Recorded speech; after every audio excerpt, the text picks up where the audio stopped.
लोकसभा चुनाव को लेकर राजनीतिक दल जोर आजमाइश में लगे। राजनीतिक दल अपने बूथ स्तर के पदाधिकारियों के साथ बैठक करके उनमें जोश भरने का काम करने में लगे हैं।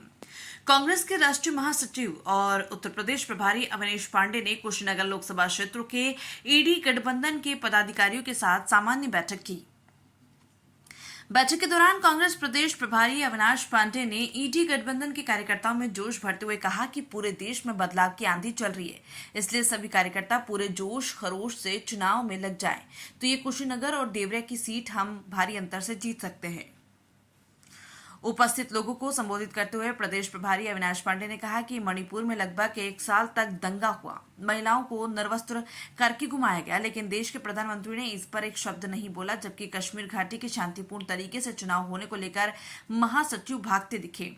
राहुल गांधी को शहजादा कहने के सवाल पर उन्होंने कहा कि राहुल गांधी शहजादा नहीं, शहीद ज़्यादा है। राहुल की दादी और पिता ने देश की एकता अखंडता के लिए प्राण दिए, इसलिए शहीद का सम्मान करना चाहिए। उन्होंने कहा कि 5वें चरण के बाद गठबंधन की जीत निश्चित हो गई है। मोदी जी ने जो देशवासियों को वायदा किया था उनका क्या हुआ? किसान नौजवान परेशान है, महंगाई के कारण आम आदमी परेशान है। माननीय राहुल गांधी ने 10,000 किलोमीटर की यात्रा की है। राहुल जी ने लोगों में प्रेम का संदेश देकर लोगों में भाईचारा बढ़ाया। देश की जनता के विश्वास के दम पर पूरे देश में गठबंधन की आंधी आई है, इसलिए मोदी सरकार का जाना तय है और जनता का ईडी गठबंधन को भरपूर समर्थन मिल रहा है। गांधी जी ने कोई निजी शौक से ये यात्रा पूरी यात्रा नहीं की। जब पूरे देश में वैमनस्य से जहर फैलाया जा रहा था, पूरे देश में एक नफरत परसोई जा रही थी सुबह से शाम तक, ऐसे समय में राहुल गांधी जी अपना संदेश, अपने मोहब्बत की दुकान, अपने मोहब्बत का संदेश लेकर लोगों के बीच गए।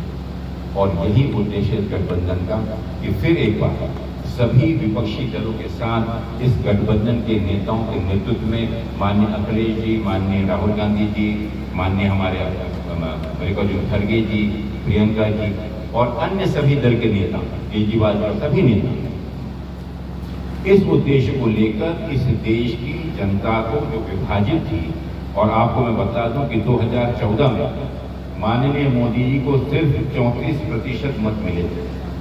इस देश के 66% मतदाताओं ने मोदी और भारतीय जनता पार्टी के खिलाफ मतदान किया था, 66%। और वही 2019 में इस देश में मात्र मोदी जी को 37% वोट मिले थे। जितने लोगों ने मतदान किया, सिर्फ 37% वोट मोदी जी को मिले।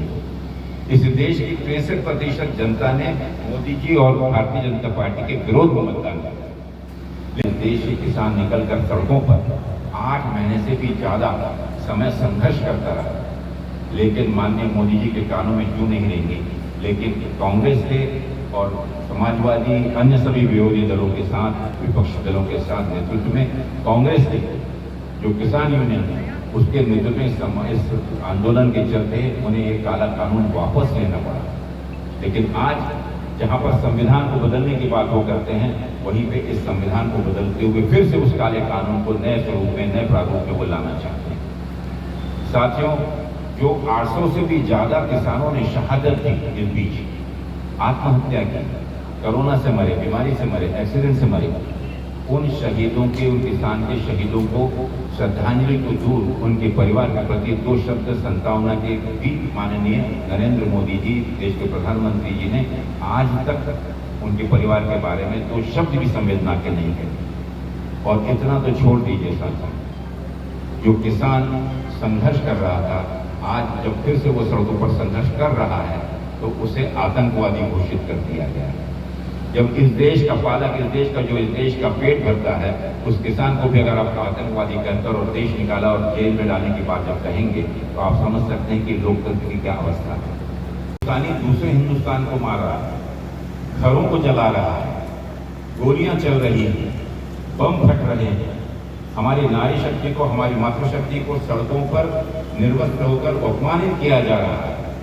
लेकिन माननीय प्रधानमंत्री का ध्यान मणिपुर की घटना पर पिछले 1 साल से ऊपर होता आया है, 1.5 साल, हजारों मौतें हो चुकी हैं, लेकिन संवेदना के 2 शब्द भी माननीय प्रधानमंत्री के मुख से नहीं, और ना ही उन्हें इस चीज की जरूरत समझा आज तक कि वहां जाकर, वहां के लोगों के बीच जाकर शांति की कोई अपील करें, दरखास्त करें, लोगों के बीच में समझौता करें। और इन्हीं हालातों को देखकर देश की राजनीतिक जितनी भी पार्टी है, देश के जितने भी नागरिक हैं जो कि डर के कारण, भय के कारण अपने घरों में बैठे हुए थे, एक राजनीति को, एक नई सोच, एक राजनीति का नया दृष्टिकोण लेकर और इस देश के लोकतंत्र को बचाने के लिए, इस देश के संविधान को बचाने के लिए सभी शीर्ष नेता देश के, राहुल गांधी और मल्लिकार्जुन खड़गे जी, सोनिया गांधी जी के साथ साथ माननीय अखिलेश यादव जी, ममता बनर्जी, लालू प्रसाद जी, फारूक अब्दुल्ला साहब, देश के जितने भी, अरविंद केजरीवाल,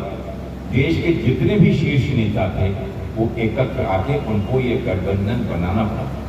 और ये गठबंधन क्यों बनाना पड़ा साथियों, जिसके लिए आप और हम प्रयत्नशील, हम कोशिश कर रहे हैं कि इस गठबंधन के तहत इस देश की जनता का जो आशा और विश्वास, इस देश की जनता जो बड़े ही उत्साह के साथ और अपना मन बनाकर एक बदलाव चाहती है, उसका प्रतिनिधित्व करने की सबसे बड़ी जिम्मेदारी सिर्फ अखिलेश यादव जी की या राहुल गांधी जी की नहीं साथियों, यहाँ पर इस मंच पर बैठे हुए आप सब वो नेता हैं जो किसी नगर की राजनीति को जिस मोड़ पर चाहें उस दिशा में मोड़ सकते हैं। और इसीलिए आवश्यक है कि बेहतर समन्वय के साथ, जो समन्वय राष्ट्रीय स्तर पर माननीय अखिलेश जी और राहुल जी पूरे देश में घूमकर बना रहे हैं, जो हर लोकसभा क्षेत्र में, पिछले 75 लोकसभा क्षेत्र में जाकर जो कोशिश मैंने की, और मैं आपको बताऊं साथियों, कुशीनगर से मोहम्मद उमर अंसारी की रिपोर्ट।